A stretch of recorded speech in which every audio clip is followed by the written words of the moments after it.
ওনার চাচাতো ভাই আব্দুল্লাহ ইবনে আব্বাস রাদিয়াল্লাহু তাআলা আনহুকে বললেন, ইয়া আব্দুল্লাহ ইবনে আব্বাস, হে আব্দুল্লাহ ইবনে আব্বাস, ইযা সাআলতা ফাসআলিল্লাহ, ও আব্দুল্লাহ যখন চাইবা আল্লাহর কাছে চাও, ওয়া ইযা ইসতাআনতা ফাসতাইন বিল্লাহ, যখন সাহায্য চাইবা আল্লাহর কাছে ফরিয়াদ করো।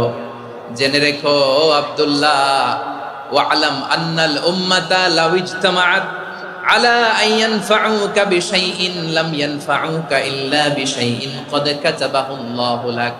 ও আব্দুল্লাহ জেনে রেখো, মনে রেখো, গোটা বিশ্বের সবাই মিলে যদি তোমার উপকার করতে চায় ততটুকুই তারা করতে পারবে যতটুকু আল্লাহ তোমার নসিবে সেটা লিখে রেখেছে। ঠিক কিনা বলেন?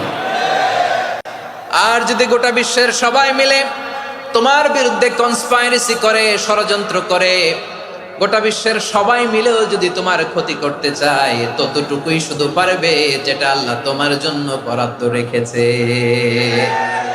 যতটুকু আল্লাহ তাআলা তোমার জন্য বরাদ্দ রেখেছে অতটুকুই ক্ষতি করতে পারবে, আর এক চুল বেশিও করতে পারবে না, কমও করতে পারবে না। চিল্লায় বলেন ঠিক কিনা?